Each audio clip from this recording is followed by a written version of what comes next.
Hola, bienvenidos. Continuamos con el tomo 10 de la colección Historia Integral Argentina de Editorial CEAL, Los Nuevos Equilibrios, con un artículo de Ruth Sautu denominado Poder Económico y Burguesía Industrial en la Argentina 1930-1954. Un material ineludible. Ineludible, exacto. Nos adentramos, en esta ocasión, en un documento histórico de una profundidad absoluta. Quienes nos escuchan en esta velada de reflexión deben saber que no estamos ante un simple compendio de fechas muertas o estadísticas vacías. Para nada. Nuestra misión en este análisis profundo, en esta inmersión documental pausada y rigurosa, es desentrañar a través de estadísticas censales inéditas, casi olvidadas en los cajones del tiempo, correspondientes al año 1954, un enigma central de nuestra identidad productiva. Un enigma que todavía hoy nos persigue. Exactamente. Queremos descubrir a lo largo de estos minutos si realmente existió una burguesía nacional poderosa, un empresariado local con verdadera visión de grandeza en nuestro país. O si por el contrario, O si se trató, acaso, de un monumental espejismo estructural que nos hemos contado a nosotros mismos generación tras generación para no ver nuestra propia fragilidad. lo fascinante aquí es acercarnos a la figura inmensa de la autora de este magistral trabajo. Quienes nos acompañan del otro lado del receptor, en sus hogares, deben comprender que Ruth Sautu no es bajo ningún punto de vista una mera observadora pasiva de los fríos datos estadísticos. Por supuesto que no. Hablamos, señores, de una socióloga con una trayectoria académica que impone un respeto absoluto. Una mente brillante, doctora en economía consagrada en la imponente ciudad de Londres y con el tiempo profesora emérita de la prestigiosa Universidad de Buenos Aires. Una eminencia. Pero fundamentalmente, si vos analizás su legado con atención, te das cuenta de que ella es la mujer que le enseñó a la Academia Argentina cómo cocinar una investigación. ¡Qué metáfora interesante! Y uso esta metáfora culinaria con toda la intención. Su genialidad no reside en el bronce de los pedestales, sino en el barro del trabajo de campo. Reside en su obsesión por la triangulación. La triangulación, un concepto vital. Así es. Esa prodigiosa y casi artesanal capacidad de mezclar el rigor matemático y cuantitativo de los números censales con la sustancia humana y cualitativa de la sociología. Obras fundacionales de su autoría, como Todo es teoría, y su insoslayable Manual de Metodología. Textos de lectura obligada. Exacto. Esos textos nos demuestran que su pluma no busca en ningún momento confundir al lector con terminología inalcanzable. Todo lo contrario, busca enseñar con un rigor científico absoluto. La teoría para ella no es un adorno retórico para lucirse en los fríos pasillos universitarios. Es una herramienta. Es la lente misma, el cristal preciso a través del cual logramos, por fin, enfocar la compleja realidad de nuestra nación. Bien, vamos a desempacar este archivo. Vamos a abrir esas páginas. Vamos a soplar el polvo de estas páginas amarillecientas, cargadas de historia. Y para ello, debemos situarnos allá en el tiempo, en el punto exacto de fractura del orden global. Me refiero, claro, al estallido tremendo del año 1929. Una bisagra en la historia de la humanidad. Fíjate vos cómo la historia nos marca el pulso con una precisión aterradora. Tenemos que imaginar, quienes nos escuchan, una Argentina que, hasta ese instante fatídico, bailaba alegremente al compás de la abundancia agroexportadora. El contexto histórico, como bien señalas, es vital para comprender este fenómeno en su total dimensión. Antes de la gran crisis mundial que sacudió a Wall Street y, consecuentemente, al planeta entero, la economía argentina estaba volcada casi de manera ingenua hacia el exterior. Absolutamente volcada. Para que se entienda la verdadera magnitud de esta dependencia, pensemos en esto con detenimiento. ¿1/4 de nuestro Producto Nacional Bruto? Una cifra escandalosa. Una porción gigantesca de nuestra riqueza diaria dependía exclusivamente de las exportaciones de granos y carnes. El fin de la segunda presidencia de Irigoyen coincide, trágicamente, con un mundo que se desmorona de la noche a la mañana, como un castillo de naipes frente a un vendaval. Un derrumbe total. La crisis interrumpe brutalmente el flujo de capitales extranjeros, esa lluvia constante de inversiones y divisas que sostenía el espejismo del crecimiento inagotable simplemente se evapora en el aire denso de la época. ¿Se corta de raíz? Gran Bretaña, que era nuestro principal cliente histórico, nuestro socio comercial por excelencia, ya no podía pagarnos con lo que en economía llamamos divisas convertibles. Una aclaración necesaria para nuestra audiencia. Claro, para quienes nos escuchan, una divisa convertible es, en términos muy sencillos, un dinero que realmente conserva su valor en cualquier parte del mundo, como si habláramos del patrón oro. Al cortarse ese flujo vital, el país se encontró, repentinamente, de rodillas. Y es en ese preciso instante, en esa hora aciaga para la República, donde el aparato del Estado reacciona. Pero fíjate vos un detalle que no es menor. No lo hace por un dogma ideológico premeditado. No había un plan maestro. Exacto. No lo hace por un plan maestro de industrialización soñado pacíficamente en un escritorio de madera. Lo hace por una urgencia, por pura y descarnada supervivencia ante el asfixiante déficit en la balanza de pagos. Un ahogo financiero. Ese déficit que, para ilustrarlo dramáticamente, no es otra cosa que el drama de un país que gasta en el exterior mucha más riqueza de la que es capaz de venderle al mundo. Así, acorralados por las circunstancias implacables, se crea la célebre Oficina de Control de Cambios. Una medida drástica. Y se establece, con mano de hierro, un férreo sistema de prioridades para las importaciones. Un mecanismo de defensa indispensable para aquel momento. Las pocas divisas, los pocos dólares o libras esterlinas que se obtenían con el sudor de los exportadores, pasaron a ser celosamente controlados por el Estado. Guardados bajo llave. Y asignados con cuentagotas para importar únicamente lo vital, maquinaria indispensable o combustibles, para que el motor del país no se apagara por completo. Lo asombroso de la historia, lo que nos revela este riguroso documento, Aquí está la clave. y por un accidente del destino, como una protección natural y formidable para la naciente industria nacional. Un escudo inesperado. Comienza allí lo que podríamos denominar con cierta melancolía histórica el sueño del mercado propio. Si el mundo cerraba sus pesadas puertas de roble a nuestros productos agropecuarios, la respuesta de supervivencia fue clara y contundente. ¿Por qué no buscar ese mercado? ¿Por qué no fabricar esos productos internamente? Y este espejo del pasado nos devuelve una imagen que nos interpela profundamente hoy. Este análisis histórico nos obliga, indefectiblemente, a detener la marcha por un momento y plantearnos interrogantes formales sobre los ciclos pendulares de nuestra nación. Ciclos que se repiten. Así es. Frente a las políticas que se discuten con fervor en la actualidad, desde sectores de extrema derecha que postulan una apertura comercial irrestricta y la total desregulación de los mercados, surge una pregunta analítica fundamental. Te escucho con atención. Ante el inicio de aquella búsqueda del sueño del mercado propio, post-crisis del 29, como única vía de escape, ¿podrá la economía argentina sostenerse hoy sin ese mercado interno?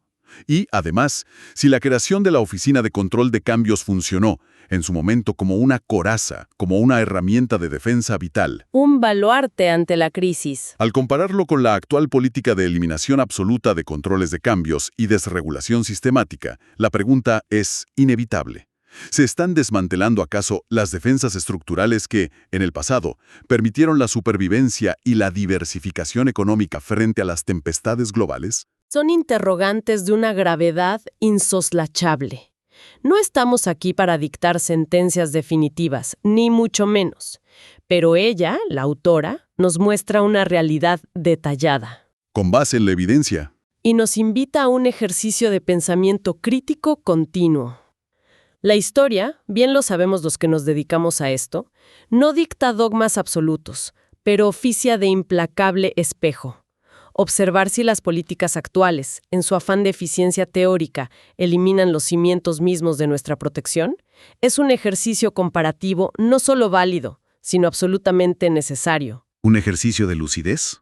Lo hacemos sin emitir juicios de valor partidarios, por supuesto, sino evaluando, con la frialdad del analista, las consecuencias estructurales y el profundo costo humano a largo plazo. Prosigamos entonces, adentrándonos en la anatomía misma de la industria nacional de aquellos años. Pongamos los pesados tomos censales sobre la mesa. Revelemos esos datos del censo industrial inédito de 1954 que la investigadora desenterró con tanto rigor en su trabajo. Cifras que asombran. Los números que nos arroja el documento son, sinceramente, de un volumen impresionante. Hablamos de 148,000 firmas registradas a lo largo y ancho de todo el extenso territorio nacional. 148,000 fábricas, talleres y galpones latiendo al unísono. Un motor rugiente. Pero, la sorpresa mayúscula, la verdadera revelación llega al observar la simetría de ese poder. La concentración de la riqueza era abrumadora. De esas 148,000 firmas, apenas un puñado. Un grupo reducido. Exactamente 9,443 producían el 50% del total de la producción del país. Una cúspide estrecha, casi asfixiante, dominando la mitad del horizonte productivo. Si conectamos esta cifra cruda con el panorama general de la época, descubrimos una dualidad fascinante y a la vez desgarradora.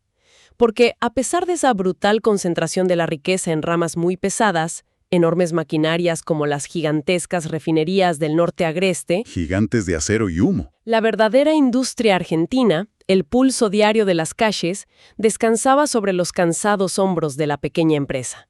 La industria realmente dependía de una base extremadamente amplia de pequeños talleres de barrio. El taller del fondo de la casa. Ella ejemplifica magistralmente este fenómeno con el sector del jabón, un bien de uso cotidiano y popular. Fíjense en este dato revelador. 3 corporaciones inmensas monopolizaban casi el 44% de todo el mercado del jabón a nivel nacional. Una porción enorme. Pero existían al mismo tiempo otras 236 plantas pequeñas diseminadas por los arrabales y las provincias, sosteniendo con su labor incesante el resto del abastecimiento popular. Un tejido invisible pero fuerte.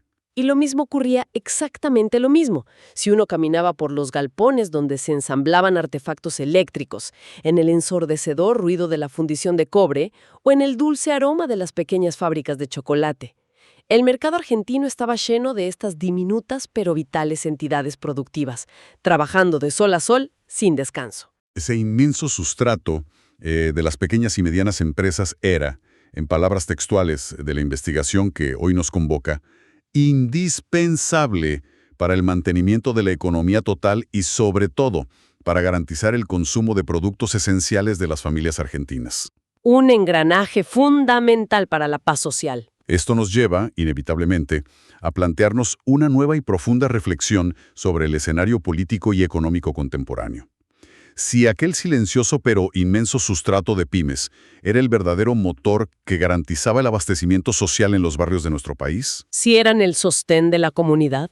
bajo un esquema político actual que prioriza absolutamente la frialdad de la eficiencia de mercado y avanza, a paso firme, con la eliminación sistemática de subsidios a la producción local, cabe preguntarse con la mayor de las seriedades. Te sigo con el razonamiento. ¿Está en riesgo inminente el abastecimiento social que antes, en los años formativos de nuestra historia, garantizaban con tanto esfuerzo y sacrificio estos miles de pequeños establecimientos? Es una paradoja tremenda la que planteas. Y yo me pregunto, observando las calles de nuestras ciudades hoy en día y recordando la evolución demográfica de nuestra historia, sobre el destino final del factor humano. Porque detrás de cada fría estadística en un papel hay familias de carne y hueso. Hay realidades palpables. El documento de Sautú es clarísimo e inapelable en este aspecto. La acelerada industrialización de la posguerra fue vital para la paz social porque absorbió como una gigantesca esponja la inmensa mano de obra del sector agropecuario. Miles de compatriotas que migraban, cargados de esperanza y temores, desde las provincias profundas hacia las grandes áreas urbanas en busca de un futuro próspero. El éxodo rural. Si el modelo actual que se debate con vehemencia propone una primarización de la economía, Un concepto muy debatido. es decir, para ser claros con nuestra audiencia, un retorno crudo al extractivismo, a vender solo lo que sacamos de la tierra y del agro, desmantelando progresivamente el tejido fabril. ¿Qué ocurrirá con esa gente? Exactamente. ¿Dónde se reubicarán los miles de trabajadores urbanos que dependen crucialmente de la expansión industrial y del uso intensivo de maquinaria para llevar el sustento diario a sus hogares? Son preguntas densas, muy densas, que quedan flotando en el aire pesado de nuestra historia, esperando respuestas que aún no llegan a perfilarse. Y aquí, estimados oyentes, es donde el relato histórico se vuelve realmente fascinante. Y sobre todo, desmitificador. Porque debemos abordar con valentía el mito, El gran mito argentino. la gran ilusión sobre la que hemos edificado tantos discursos apasionados. La de la burguesía nacional, esa supuesta clase empresarial argentina pujante, patriota y visionaria. ¿Existió realmente ese poder productivo soberano? La respuesta te deja sin aliento. La autora, aplicando un implacable bisturí metodológico a los datos censales, analiza minuciosamente las 59 ramas industriales de más alta concentración económica del país. Y lo que descubre bajo la lupa de aumento es demoledor. Una radiografía implacable. En al menos 43 de ellas operaban, moviendo los verdaderos hilos del mercado, firmas extranjeras de enorme, de colosal peso. Nombres que resuenan con fuerza en la memoria colectiva de cualquier trabajador de la época. Nombres inconfundibles. Los gigantescos frigoríficos Swift y Armor, dominando el horizonte de la plata. La poderosa y omnipresente empresa Ducilo, monopolizando por completo la producción de fibras sintéticas. Exacto. Cae el pesado telón sobre la ilusión. Se desvanece la fantasía de un poder productivo nativo, de un capital criollo con verdadera capacidad de liderazgo e innovación tecnológica a escala global. La crítica que esgrime Sautú es, en este punto nodal, severa, desapasionada y profundamente analítica. No tiene piedad con los datos. Ella nos habla de un concepto clave en la teoría del desarrollo, una falla en el proceso de inversión. Vos tenés que imaginar el escenario completo de la época, dividido en dos tragedias paralelas. A ver, ilustranos. Por un lado, tenés a la pequeña empresa, al artesano dueño de su modesto taller, ahogado y asfixiado, incapaz de acumular un solo peso de capital genuino por la total y absoluta falta de crédito bancario.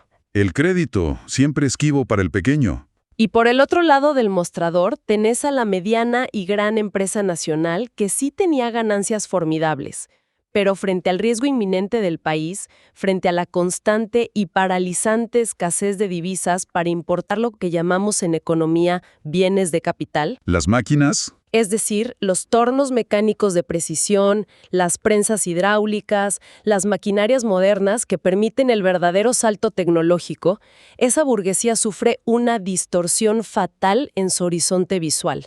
En lugar de apostar al país, en lugar de renovar tecnología o de importar equipos que multiplicaran exponencialmente la producción, ¿qué hicieron con sus fabulosas ganancias? las desviaron. Una fuga hacia rubros no industriales. Una traición, si se me permite la expresión, al espíritu de la fábrica. El término es duro, muy duro, pero los datos censales no mienten bajo ninguna circunstancia. Las ganancias fluyeron como agua entre los dedos hacia el consumo suntuoso de bienes durables importados, El lujo por el lujo mismo. hacia la construcción de imponentes chalets de veraneo y la desenfrenada especulación inmobiliaria, o peor aún, El mercado oscuro. hacia las profundas sombras del mercado negro de divisas comprando dólares a escondidas del fisco. Muchos de estos empresarios operaban no como los grandes capitanes industriales que el país reclamaba a gritos en su hora más oscura, sino como si fueran inmaduros juniors derrochando la plata dulce en un abarrotado cabaret financiero. Una imagen dantesca. Estaban dilapidando, hora tras hora, el enorme potencial de reinversión de la República Argentina, hundiéndolo en actividades estrechamente ligadas a la liquidez rápida, al dinero fácil, y dándole la espalda al desarrollo estructural a largo plazo. Un comportamiento visto a la cruda luz de los años, profundamente retrógrado frente al incesante progreso tecnológico mundial que no esperaba a nadie. Y ante esta evidencia incontrastable que emerge polvorienta de los viejos archivos, la pregunta inevitable vuelve a resonar en nuestra actualidad con una fuerza inconmensurable. La historia vuelve a preguntar. observando detenidamente las directrices de la política económica del presente, repito, de forma estricta, analítica y neutral, sin levantar bajo ningún concepto banderas partidarias. Correcto. Encontramos hoy, en las normativas vigentes, los mismos incentivos perversos que empujan al sector productivo contemporáneo a abandonar la noble tarea de la industria nacional para refugiarse cómodamente en el espejismo del mercado financiero o especulativo, repitiendo cíclicamente esta fuga de capitales histórica. Escuchar esto, estimado colega, es escuchar el eco inconfundible del pasado advirtiéndonos sobre nuestros propios pasos. Sautot dudaba profundamente. Con las inmensas planillas censales en la mano y la vista ya cansada por el esfuerzo, de que realmente existiera en la Argentina una burguesía nacional comprometida con un programa de desarrollo propio. Una duda razonable. Y hoy, ante un gobierno actual que, en la crudeza de su retórica oficial y pública, tilda abiertamente de prebendarios y cazadores en el zoológico a los industriales locales que claman desesperadamente por protección frente a las importaciones desmedidas, la gran duda histórica se actualiza y cobra una nueva y vibrante vida. Se vuelve el centro del debate. ¿Es posible acaso que ante este desolador escenario de intemperie económica, el poder económico real en nuestro amado país termine concentrándose exclusivamente en gigantescas compañías extranjeras, cumpliendo así casi proféticamente la cruda y oscura advertencia que la autora delineaba en los magistrales párrafos finales de su texto? Un vaticinio. La ley económica es implacable y no reconoce fronteras. Si el industrial local no reinvierte por preferir la especulación a corto plazo, o si es despojado repentinamente de todos sus escudos protectores frente a potencias tecnológicas desiguales, el capital extranjero simplemente avanza como una marea y absorbe el vacío sin pedir permiso. El análisis meticuloso de estos viejos papeles, como vemos hoy con tanta claridad, se torna un ejercicio de lucidez indispensable para no caminar a ciegas hacia nuestro propio futuro. Es la luz en la oscuridad. Y de hecho, exactamente de eso se trata nuestra labor investigativa cada noche. Las cifras nos hablan, aparentemente de manera fría, de 1 millón de pesos invertidos en un sector, de miles de obreros transpirando frente a los hornos en otro. Números en un papel. Pero en el fondo, si sabemos leer entre líneas con la profundidad que requiere la historia, nos están hablando de la arquitectura invisible de nuestra nación, de los cimientos que, como sociedad soberana, elegimos construir o destruir con cada decisión. Para sintetizar este extenso y verdaderamente fascinante recorrido por los complejos pliegues de nuestra historia económica, quiero remarcar la inmensa importancia de aprender a leer nuestro pasado a través de este lente metodológico riguroso que nos legó la insigne doctora Ruth Sautot. Un legado invaluable. La lección principal de todo este compendio radica en comprender de una vez por todas y para siempre que los números impresos en los antiguos censos nacionales no son fríos fantasmas de tinta acumulando polvo. Las decisiones macroeconómicas que se toman en los silenciosos despachos oficiales, esas firmas al pie de un decreto, el proteccionismo forzado de los arduos años de posguerra, la abrupta creación de un control de cambios ante la urgencia de la crisis mundial, o el oscuro y lamentable destino especulativo de las ganancias empresariales de nuestra burguesía, todo ello opera como un pesado y contundente martillo golpeando sin piedad sobre el ardiente yunque de la realidad. Moldeando el país. Forja, día a día, minuto a minuto, la estructura social, los alarmantes niveles de pobreza o la anhelada prosperidad. Y define las verdaderas posibilidades de supervivencia de nuestro país en un mundo que siempre ha sido y será despiadado. El pasado está lleno de respuestas luminosas a las grandes preguntas que, como sociedad, todavía no hemos terminado de formular con la debida atención. De análisis radiofónico, un pensamiento provocador, latiendo fuerte en el denso silencio que sigue a las palabras. Un pensamiento para llevarse a la almohada. Sí, como nos enseñaba magistralmente la autora en sus textos metodológicos, los complejos problemas sociales no existen por sí mismos flotando en el vacío, sino que son construidos y definidos por el lente del observador y su rígido marco teórico. Cabe preguntarnos con una urgencia vital. Y con mucha reflexión. Borrar intencionalmente los pesados y aleccionadores archivos de nuestro propio pasado. Nunca, pero nunca olvidemos que las decisiones o las cobardes omisiones del presente serán inexorablemente los imborrables documentos históricos del mañana. Para profundizar en nuestras publicaciones históricas y navegar entre documentos exclusivos, los invitamos a visitar Mágicas Ruinas, mágicasruinas.com.ar, un espacio vigente desde el año 2003. Además, pueden encontrarnos en Facebook, donde compartimos crónicas de época cada día. No olviden suscribirse y activar las alertas para acompañarnos en este viaje por los archivos del pasado.